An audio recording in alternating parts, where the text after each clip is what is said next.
pinakakatauanan aning tanan. Ibakak din mo ng tagpainting nga bugas. Scam tawag ana, in short, para Welcome back sa aking YouTube channel. Para sa mga first time na panonood, please click mo na yung James TV. Anyway guys, wala na ba ito, libre lang, tulong mo na lang din sa kapwa mo. Alright, thank you very much po. Sa topic natin for today's video, Cebu Prayer Rally, binakbakan ni Baste Duterte. Diba? Ito si Pangulong Bongbong Marcos at itong si Speaker Martin Romualdez. So, ang sabi ni Baste guys, kasi siya yung unang nagsalita. Ang sabi ni Baste, si BBM daw ay isang sinungaling at isang scam. Lalo na sa kanyang pinangako na 20 kilo ng bigas. So, alam naman natin yung Davao Rally, di ba? Yung Davao Rally talagang binakbakan din ng si BBM. Anong sabi ni Baste? Kung wala kang aspiration, di ba? Sa taong bayan, bumaba ka sa pwesto, mag-resign ka na. At talagang matapang siya guys, hindi talaga sa tumigil. So ito na yung part 2 niya, yun na yung sinabi niya, na scam yan. 20 kilo ng bigas, di ka naman nagsasabi ng totoo sa mga tao, sabi niya. Di ba? So alam naman natin itong si Baste talagang may matigas na pinangangatawan. Pero syempre, hindi lang naman siya, marami naman ang naghintay ng 20 pesos kilo ng bigas. Pero, wala tayong magagawa, ganun talaga guys, di ba? At, taliwas naman, kung gaano, itong si Digong mismo, kanyang tatay, kung gaano kabagsik, katapang, nung sa Davao, di ba? Sabi niya, may bangag tayong presidente, di ba? Drug addict ka, Bongbong Marcos, sabi niya, di ba? Pero guys, kumambyo siya. Kumambyo siya, ang sinabi niya, sinusuportan niya na daw yung Chacha. Pero ang sabi niya, yung economic provision niya. Pero nung una, diba, galit na galit siya. Di ba? Tinawag pa nga niya yun na, drug addict, banggang presidente. Di ba? So, ngayon, paano na natin ngayon guys, paniniwalaan ba si Duterte o sincere ba? Di ba? Kasi yung sinasabi niya, pag ganun niya, ang hirap yan, di ba? Ang hirap, kumbaga, i-forecast kung kailan sa mainit ang ulo, kung kailan sa magbuka, kung kailan sa magpupuri. So, this time, pinuri niya si BBM. Ang sabi niya, sinusuporta niya si BBM. Wala pa naman doon sa nakitang major problem siguro. Pero taluwas naman yan. Doon sa unang sinabi niya na kasama siya na police, diba? Dragati ka, bangag na. So, mapapaisip ka ngayon kung totoo ba itong si Digong o nilalaro lang itong si BBM. Kasi nga, di ba? Actually guys, nakikipag-unite to. Ang gusto para niya mangyari ay makipagkita itong si BBM sa Cebu. Pero even yung congressman, ay yung gobernador, si Gwen Garcia guys, at saka yung anak na si Cristina Prasco, hindi rin nag-attend sa Cebu. Kasi alam naman natin, talagang nakikinabang to kaya Pangulong Bongbong Marcos. So, dito natin makikita yung laro sa politika ni Duterte, kung kailan mo ka sa babanat, kung kailan sa mag-neutral, at kung kailan sa talagang akala mo naman talagang supporter sa BBM. Pero kung sinuri mo guys, si Digong, siya lang ang presidente nag-ingay mula na ito. Itong si BBM, di ba? Kahit yung mga nakalaban niya, si Lenny, ang ating pambato, si Isko, di ba? Si Pacquiao, hindi naman nagsasalita yun, tahimik lang. At lalo na, di ba? Yung mga naging mga presidente, di ba? Nung naupo siya, di ba? Pinalitan niya si Noynoy. May narinig ba kayo kay Noynoy? Wala.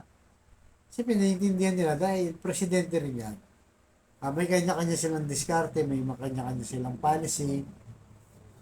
Kaya hayaan mo lang kasi maging statement ka. Pero ibang nangyari, di ba? Yung ka-unity nila Bongbong Marcos, ito nga ang mga Duterte, sila pa yung bumabakbak na magpasang na ngayon. Kasama na yung mga supporter nila. Talagang binabakbakan. Itong si BBM, yung mga magpasa hanggang ngayon, hindi talaga niya siya tinatantanan. So tayo guys, kaya sinasabi natin, Hindi rin natin sinuportan si BBM, pero sa nakita naman natin, may mga maganda rin siyang ginawa, di ba? Kaya yung sinasabi natin, sa West Philippines, maganda yung foreign policy niya. Sa ICC ni Duterte, di ba? At sa kung may marami pa sa magandang project, sa housing niya, okay din. So, kung kailangan purin-purin talaga siya. Nakikita naman natin, tahimik na siya, hindi rin siya bastos na nagmumura. Kagaya ng ginagawa ni Duterte. So talagang ibang-iba. Kaya dapat igalang na lang sana ni Digong, manahimik na lang siya.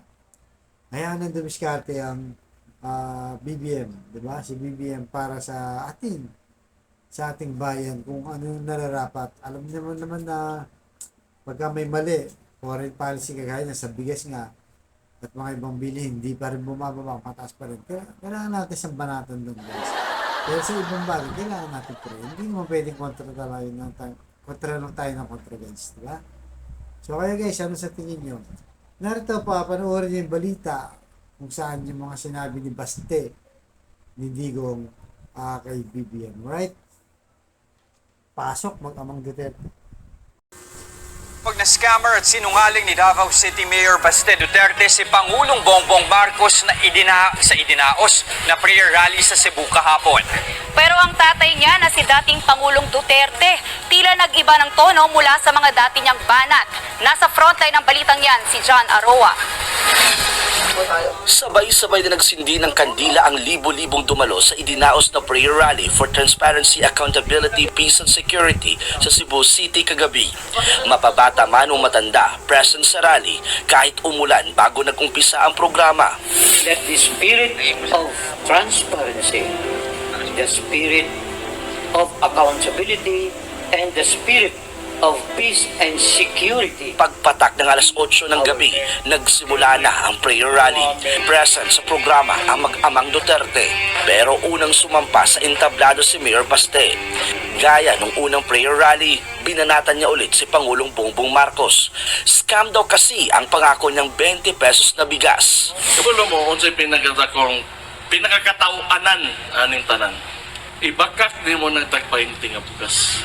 Scam, tawag, ana, in short, para di na tamutaas ang storya dire.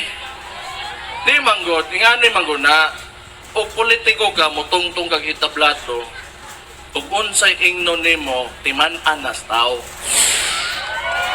Hindi rin pinalagpas ni Mayor Baste ang issue ulit ng People's Initiative na layunin lang daw na patagalin sa pwesto ang mga Marcos. Una nang sinabi ni dating Pangulong Duterte na pakana ito ng administrasyon at liderato ng Kamara. Kaya si Mayor Baste, binanatan din si House Speaker Martin Romualdez.